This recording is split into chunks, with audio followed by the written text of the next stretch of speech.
sa isingit ko ang ngalan mo, Ginoo. Tibuok kinabuhi ko, ihalad ko kanimo. Ang tulong mo, gitipig ko ning kasing-kasing ko. Aron sa mga problema, bisag dako atong paglantaw, gamay ra diay na sa Ginoo. Makabalot na ba nga? Gamay ra man gyapon ninyo sa Ginoo. Kinahanglan ka baluta. Mga igsuon. Nganong mo kalma ta? Nganong maimutang mo imong gamay ra ng problema? Tungod ganingon ang puno sa Ginoo sa Philippians, I can do all things. Pagbuhat niya ang tanan, nabuhat sa Dios ang tanan.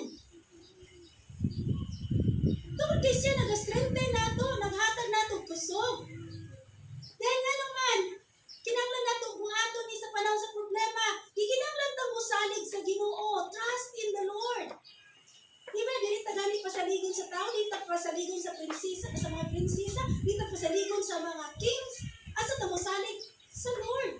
Trust in the Lord with all your heart. Yung sa Proverbs 3:5-6.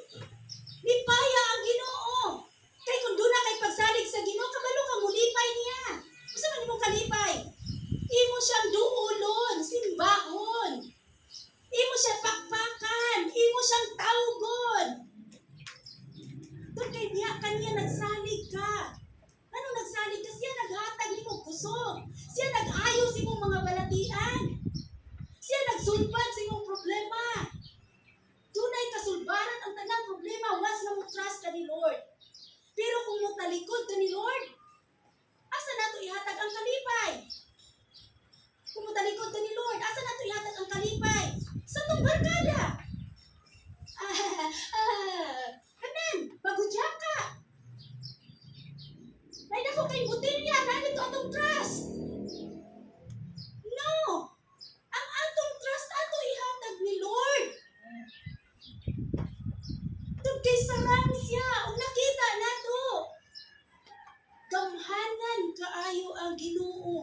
Balaan maayo. Dunay kaalam. Ang kaalam sa mga tao. Kung ogra na para sa Ginoo, nagikinahanglan nato mabatunan ang kaalam nga gikan sa Dios. Dili tanghanon nga kaalam. Sa maigsuon.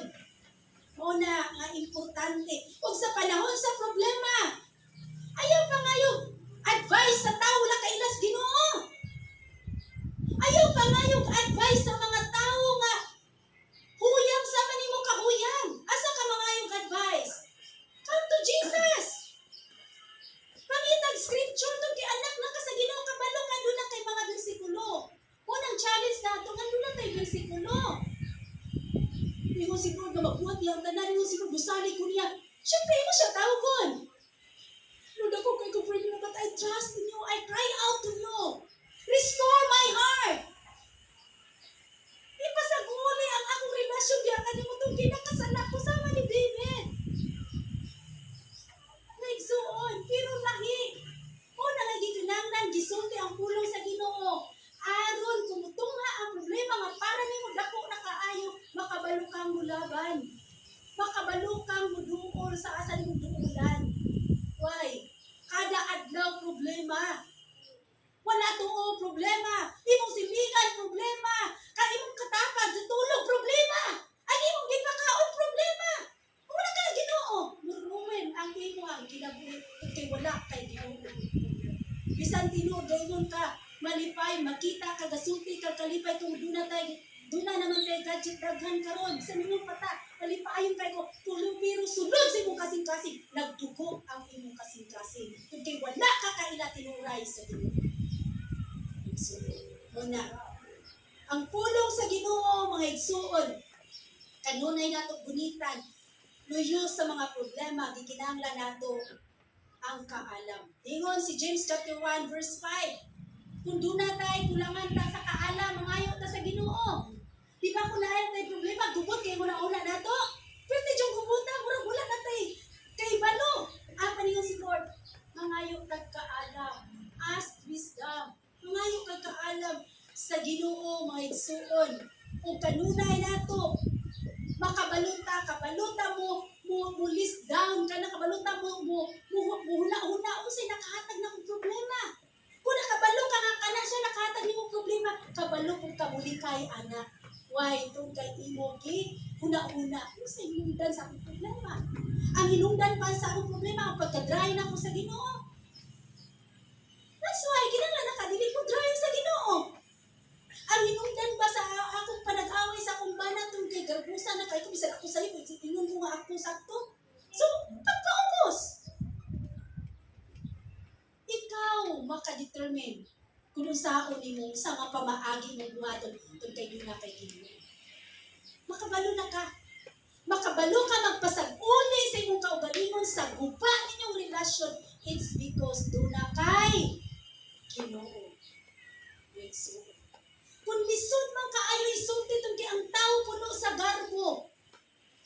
Naa kay sultihan ang Dios sama sa gibuhat ni Hana. Wala gani si Hana nag-mention nga kanang mo-open yun ang words niya. Wala siya. Pero sulod siyang kasing-kasing. Dakong impact sa Ginoo. Once na dakong impact sa Ginoo, tubagon sa Ginoo. Yes. Utubag dyan si Lord. Utubag dyan siya. Kung doon na kay balatian, ngayon na wala na makaayo ni ini, hinumdumi. Gibuhi ni Jesus ang patay. Mo dyan na hinumdumi. Gipakita ang buta, yang nakakita ang buta. Ang bakol na kabarog. Bakol ba ka? Tanang problema, di na ka mudulog sa Ginoo. Dili ka bakol, saan ito pamudulog ka sa Ginoo layuan ng tanan? Bungol ba ka? Amang ba ka? Buta ba ka? Wala nakakita sa pagkamaayo sa Ginoo. Dili, ang tanan nakita nato. Acknowledge the Lord. Acknowledge the Lord. Unang come to Jesus. Duula ang Ginoo sa kanunay. Mga igsuon. Then, ayaw i-blame imong kaugalingon. Once na i-blame nimo imong kaugalingon pagdating sa problema, mahugno ka. Di mo mga kaugalingon i-blame. Wala i-blame. Wala taong i-blame. Asa imong kaugalingon, dili mo i-blame. Apan magpaubos ka doon sa Ginoo. Thank you, Lord, sa problema. Pasaylo ako, Lord. Kaya wala akong kabalo sa iyo, na akong dili. Pasaylo ako. Usba ang dagan sa akong kinabuhi. Kaya wala na akong kasabot niini. Hibo akong magmaibiton diya nimo. Naba kayo gi-blame? Si Jesus wala nimo gi-blame. Imo sigata wala nimo gi-blame. Imo kaugalingon wala nimo gi-blame. Apa nagpailalong ka sa presensya sa Ginoo. Tungod kay ang tao magpaubos sa iyang kaugalingon, ipataas sa Ginoo. Una ilugduman nato. Sa panahon sa problema, magpaubos. Aron ka aswaton sa Ginoo. Kay once na magpataas ka sa problema, na dakdak yung kasi dako yung kaayong kagungan. Wait, so. Then, yung mga pulong nagingon, nagikinanglan nato, i-take nato, o na-i-control nato ang ato ang mga kaisog. Sa panahon sa problema, isog ka ita. Wala diri, wala dito atong tubag. Dili, mahinahon. So sa pa kung dunay problema, mga igsuon, kinanglan kabaluta mo, take control sa atoang kasuko, mga igsuon. Then, di kinanglan nato, i-follow ang direction sa Ginoo. Kana, maghatag naghanay sa imong pamilya, managhatag naghanay sa imong trabaho, maghatag naghanay sa imong eskwela. Ang mga estudyante dunay giatubang ang mga problema sa eskwelahan.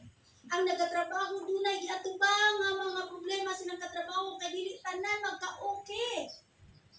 Naunaan na ano pa nang managasawa nga gi.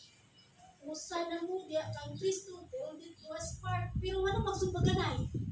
Nganong gakaon gabuhanay? Nganong gakaon gatuloy ya duha? Iyang kasigaya mata. Why? Kung kay ang problema naakanunay aron nga ma-destroy ka. Muna ito inumduman. Right, suon. So, gikinanglan nato nga mangayo kitag giya, direction sa Ginoo. Asa makita ang giya ug direction ni Lord? Kani. Ug duna ka adik gani kani, dili jud ni mawala nimo buntag, morning or afternoon. Then duna kay ingani. Imo i-take down. Pagkadaon sa problema, basa ka dito, hila ka dito. Then pagkaugma, wala. No more pain. Wala na ikasakit. Why? Di ko nga ni Lord kung pinagkinanglan kang kapaulayan. Kung mas maayo pa yung wow, nagiging ni Lord. Ang kalamulan na kung kay gininhawa. Why di nakakakita sa mga problema na kakad mo? Diba? So nindot tayo, mga igsoon. Nung siya yung mga pulong gikinahanglan mo rejoice and mo dahig sa Ginoo sa panahon sa problema. Dahil ko na to ang Diyos. Palakpakan na to ang Ginoo. Kinahanglan ato ituboy ang iyang pagkagamanan. Kung kay kanunay ni gisulti ni James, mga igsuon, nga gikinahanglan nga bulahan kamong tanan. Umabot ang pagsikay. So rejoice, mga igsuon. Naingon siya sa verse 4 sa James 1. Panigurua nga ang inyong pagkamalahutayon mahingpit. Tuyo sa problema. Aron mahingpit gayud kamo og dili makulangan sa bisan unsa. Wala kakulang. Why? Hindi siguro na to. Paano na ito siguroon? Buntag pagmata siguradua ang imong pagkamalahutayon. Pagkamudto siguradua. Pagkagabi siguradua. Paring buntag usaw ni pagkasiguro nga. Ba na! Pagkamudto! Mudong sa kabuo. Ba na! Pagkagabi! Kalamungkay! Hindi ka kontento. Wala kayo kalipay. Paano mapaniguro ang imong relasyon sa Ginoo? Na naglantaw man ka sa mga butanging kalibutan na puro temporary! Temporary lang ang tananing kalibutan. Bisan mag-umpa makadlaw-adlaw. Temporary. Pagkauman kalipang problema na kung kakay kuting mahala sa palaliton. Pero ka ng kalamungkay. Napakay tanong, din ka ka? Hindi ka magkalong sa imong puno. Una, rejoice in the Lord. Panigurua kanunay nga makalakutay ka. Pinaagi sa imong pagkinabuhi nga pobre. Pinaagi sa imong pagkinabuhi nga dato. Panigurua yapon. Kung kay walay pobre, walay dato. Walay gwapo, walay bati sa pag-alagad sa Ginoo. Walay kaalam o wala o maalamon sa pagpangalagad sa Ginoo. Ang importante, kaila ka sa imong gialagaran. Kaila ka. Mga igsuon. Then, di kinahanglan mga igsuon sa atong pagkinabuhi. Luyo sa mga problema, ayaw o dalit-dalit dayon o desisyon. Nga at tanan mo pagabuhaton, una-una sa makapito. Kung ikaw single, mahimong kang mo transform o magbinyo na ka in everything you do. So, kinahanglan mo na tayo, Ginoo, time limit, tirang dali ang oras. Muna mga igsuon, ang kinabuhi ni Hana, dapat atong mahinuman. Usa, isinggit ko ang ngalan